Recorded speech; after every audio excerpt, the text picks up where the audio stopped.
Welcome back. So in my last video I was discussing my new NAF, the Baby Banner, and on that someone named Coolcat commented and asked if I could cover Illinois knife laws, so here we are. Before I get into that, a couple of things. Again, I got some notes down below. I'm not a lawyer. This is not legal advice. I'm just a dude talking into a camera who read some stuff off the internet from some trusted sources. Speaking of which, those sources are the Illinois General Assembly, ilga.gov, American Knife and Tool Institute, atki.org, and the Illinois Courts, which is illinoiscourts.gov. I'll have the links to the pertinent articles down below. Without further ado,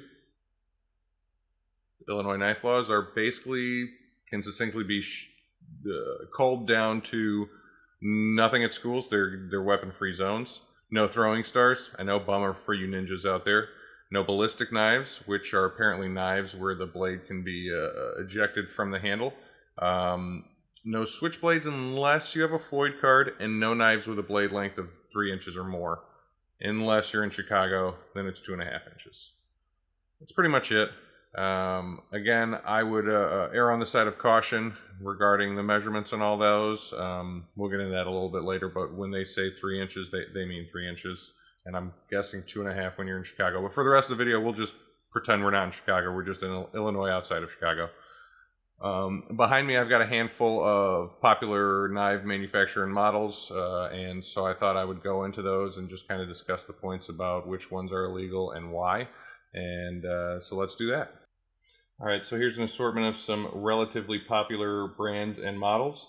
Spyderco Para 3. Benchmade Bug Out Full Size, Bug Out Mini, the Mini Kalashnikov, which is an auto, which would be illegal, except that I have a FOID card, and then also the Baby Banner. So, let's start with these two. You'll notice the Para 3, if we put it right at the handle line, is just almost exactly 1, 2, 3 inches from the hilt to the blade. So what is considered the blade? Apparently that's the measurement of the hilt to the tip. Okay, what's a hilt? Oxford defines the hilt as the handle of a weapon or tool, especially a sword, dagger, or knife. That being said, if we were to take the measurement of the Bug Out Full Size, and I'm probably even a little bit over here, but 1 inch, 2 inch, 3 inch, and we got a little bit of blade that goes over it.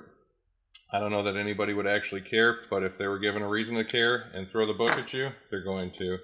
Where you could compare that directly to the Mini Bug Out, and we're 1, 2, 3, well under 3 inches. I got the Baby Banner about a week ago, and I've been carrying that as my primary blade. And so that one is, even if you're in Chicago where it's got the 2.5 inch law, we're at 1, 2, and we don't even make it to the 1/2 inch mark. So that thing's more than capable of being carried wherever you are. And it's not an auto, so you wouldn't even need, there's no assist, you wouldn't even need to have a FOID card or anything. As said, I'd totally recommend erring on the side of caution as far as blade length goes. You know, if they have a 2.9 inch model, go for that, because why the heck not? If you don't need the extra length, what do you really need that extra 1/4 of an inch for anyway? But hey, c'est la vie. If you want to buy it, and realize that you might just only be able to put it in your collection unless you move. I really don't feel like, unless you're doing something that merits someone finding your knife on you and then subsequently measuring your knife, that you'll get in trouble for carrying something like the full-size Bug Out. But again, err on the side of caution, and if you do end up getting involved with someone in the law and it might come down to that, I'd recommend be cordial while at the same time shut up and get a good lawyer. There's a lot of documents that say, you know, exercise your Fifth Amendment right, because as they say in the Miranda rights, anything you say can and will be used against you, not for you. So don't be a dick, but at the same time, you don't need to give them your life story. Speaking of that, there was a case in 2009 where a fellow named David Sito, again, I'm going to go to my notes here. David Sito entered the Daly Center building on his way to a sheriff's deputy about someone abusing his cat, apparently. I'm not going to read the quote that you see on screen, but yeah. They found a knife on his person, and he was convicted and sentenced to 364 days incarceration. He represented himself at trial and showed pictures with 3 different measuring devices, all to show the cutting edge was under 3 inches. The trial court rejected this argument. Saito ends up appealing and argued two things, one of which was that the court erred in their findings that the sharpened edge was not the blade length. The court rejected that appeal, stating that the dictionary definition does not support his sharpened edge argument and that the blade was in a non-handled portion of the knife. From what I could see and what I highlighted in the article, it doesn't seem like he was the most pleasant dude to work with, talking about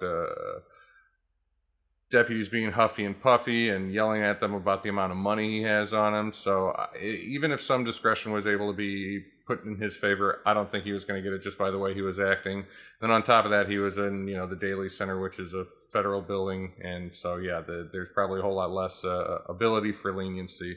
So again, error on the side of the caution. If you know that you're going to a courthouse, don't bring a knife with you in general. Apparently you could get an exemption from some deputies that work there, but what do you need a knife at the courthouse for?